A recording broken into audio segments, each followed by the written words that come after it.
आजच्या दिवसातली सगळ्यात मोठी पहिली बातमी, संतोष देशमुख हत्या प्रकरणी अखेर वाल्मिक कराडवर मकोका अंतर्गत गुन्हा दाखल करण्यात आलाय। वाल्मिक कराडवर मकोका लावावा अशी देशमुख कुटुंबियांसह वाल्मिक कराड विरोधक सर्वपक्षीय नेत्यांची मागणी होती। याआधी वाल्मिक कराड हा खंडणी प्रकरणामध्ये पोलिसांना शरण गेला होता, मात्र त्याच्या विरोधात हत्येचा गुन्हा दाखल करण्यात यावा अशी मागणी होती। त्यासाठी देशमुख कुटुंबानं काल पाण्याच्या टाकीवर चढून आंदोलन देखील केलं होतं। खंडणी प्रकरणामध्ये वाल्मिक कराड यांना न्यायालयाने सुनावणी आहे आणि नेमका काय काय युक्तिवाद केला गेला? तुम्ही पोलीस कोठडीत देखील मागणी केली होती, मात्र ती मान्य केली गेली नाही। हे पहा, तेच मुद्द्यावर पुन्हा न्यायालयाने कुठलेही त्यांची घेतलं नाही, दखल घेतली नाही। पोलिसांची आणि सरकारी वकिलाची दखल घेतली नाही, त्यामुळं न्यायालयीन कोठडी खंडणीच्या प्रकरणात सुनावली आहे। आणि काल आणि याच्यामध्ये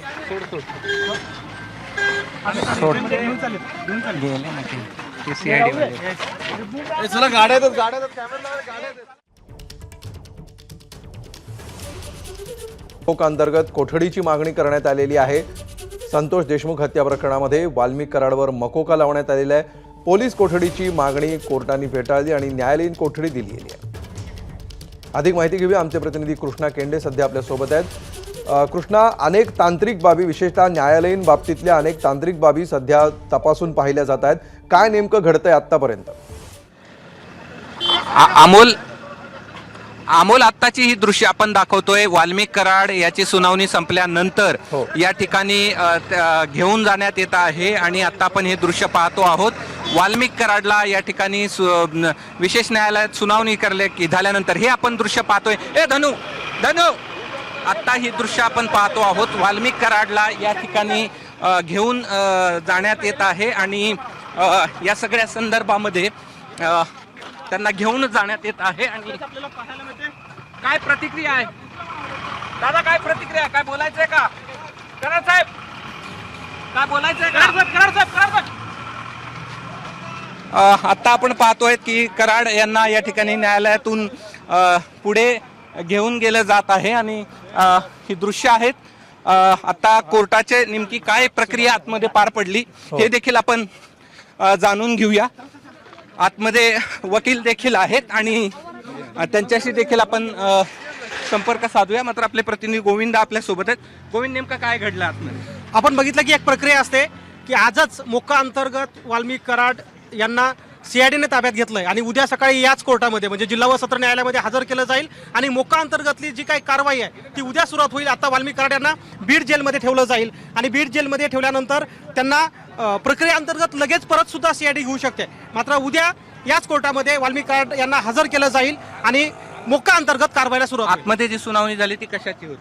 सुनावणी नव्हती, ती कोर्टाची प्रक्रिया होती। कारण ज्यावेळी मोक्का अंतर्गत कोर्टाकडे परवानगी मागितली सीआयडीने की त्यांच्यावर कारवाई करायची आम्हाला, त्यावेळी कोर्टाने त्यांना परवानगी दिली आणि परवानगी दिल्यानंतरच त्यांनी ताबा घेतला। वाल्मिक कराड यांचा ताबा आता सीआयडीकडे मोक्का या अंतर्गत असलेल्या कलमामध्ये आहे, गुन्ह्यामध्ये आहे आणि याचाच तपास आता आपल्याला माहिती आहे की उद्या सुरुवात होईल। दोन प्रश्नाची प्रेक्षकांना स्पष्टता करा, ते म्हणजे वाल्मिक कराडवर दोन गुन्हे आता दाखल आहेत। खरं म्हणजे एक म्हणजे खंडणीचा आणि दुसरा आता गुन्हा दाखल होतोय मकोका अंतर्गत खुनाच्या कटात सहभागाचा। कशामध्ये या ठिकाणी मकोका लावण्यात आला?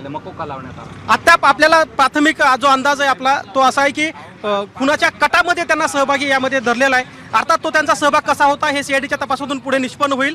तूर्त मात्र इतर खुनाच्या प्रकरणातले जे आरोपी आहेत त्यांना जो मोका लागला तो वाल्मिक कराड यांना सुद्धा लागला। इकडे खंडणीमध्ये त्यांना न्यायालयीन कोठडी मिळाली असताना आपण बघतोय की मोक्का अंतर्गत मात्र आता सीआयडीने त्यांना ताब्यात घेतलेला आहे। निश्चित आपण पाहू शकतो की आता ही न्यायालयातली प्रक्रिया पार पडलेली आहे आणि यानंतर उद्या पुन्हा या मकोका अंतर्गत या ठिकाणी त्यांना याच न्यायालयात हजर केलं जाईल, अशा प्रकारची माहिती देखील गोविंद यांनी दिलेली आहे। निश्चितपणे कृष्णात, म्हणजे आता जी माहिती पुन्हा एकदा प्रेक्षकांना आपण थोडक्यात ह्या गोष्टी समजून सांगूया की आता ज्यावेळी मकोका लावण्यात आला त्यानंतर त्या अंतर्गत सीआयडीनी ताबा मागितलेला होता कराडचा आणि तो ताबा सध्या देण्यात आलेला आहे। त्यामुळे सध्या सीआयडीच्या ताब्यामध्ये वाल्मिक कराड असणार आहे। मात्र पुढची कायदेशीर प्रक्रिया काय असेल हे उद्या कोर्टात त्याला हजर केलं जाईल, त्यानंतर स्पष्ट होणार आहे। या सगळ्या प्रकरणामध्ये कृष्णात जर आपण बघितलं तर आता उद्यापर्यंत वाट बघावी लागणार आहे। त्यामुळे काही गोष्टींची उत्तरं अजून मिळायची बाकी आहेत। नेमका कुठला गुन्हा नोंदवण्यात आलेला आहे किंवा काय पुरावे CIDला मिळालेले आहेत. त्यामुळे या सगळ्याची स्पष्टता व्हायला अजून काही तास किंवा एक दिवस जाऊ शकतो. हजर केला जाणार आहे त्यावेळेला मोक्का कोर्टात उद्या हजर केल्यानंतर कोणते मुद्दे नाही, निश्चित आहे. आता उद्या या ठिकाणी आपल्याला कळेल की नेमके कुठल्या कटात आणि कशा पद्धतीनं कटामध्ये सहभागी वाल्मिक कराड होते आणि कशा पद्धतीनं हे सगळे पुरावे CIDकडे आहेत हे उद्या या ठिकाणी कोर्टासमोर मांडावं लागेल आणि त्यानंतरच कस्टडी या ठिकाणी CIDची मागता येईल.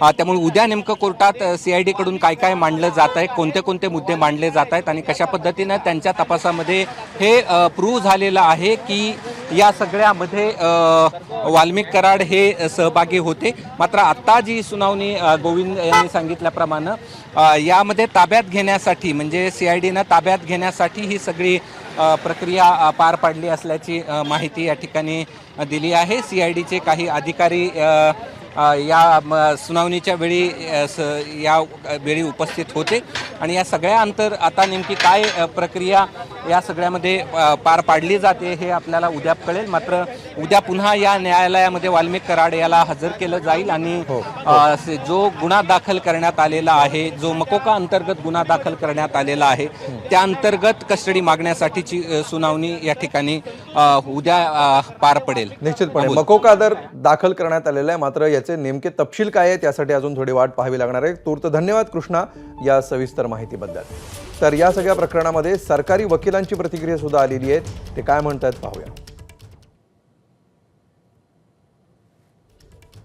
सरकारी वकिलाच्या वतीनं आणि वाल्मिक कराड यांच्या वतीनं जे वकील आहेत अधिकृत ते याच्यावर उत्तर देऊ शकतात. मात्र आज काय काय नाही, मी कोर्टामध्ये न्यायालयामध्ये होतो तर त्यामध्ये न्यायालयाने खंडणीच्या प्रकरणामध्ये वाल्मिक कराड यांना न्यायालयामध्ये सुनावलेली आहे. आणि नेमकं काय काय युक्तिवाद केला गेला? तुम्ही पोलीस कोठडीत देखील मागणी केली होती मात्र ती मान्य केली गेली नाही. हे पहा, तेच मुद्द्यावर पुन्हा न्यायालयाने कुठलेही त्यांची हे घेतलं नाही, दखल घेतली नाही. पोलिसांची आणि सरकारी वकिलाची दखल घेतली नाही. त्यामुळं न्यायालयीन कोठडी खंडणीच्या प्रकरणामध्ये सुनावली आहे. तर या प्रकरणामध्ये आतापर्यंत कोणकोणत्या आरोपींवर मकोका लागलाय पाहूया.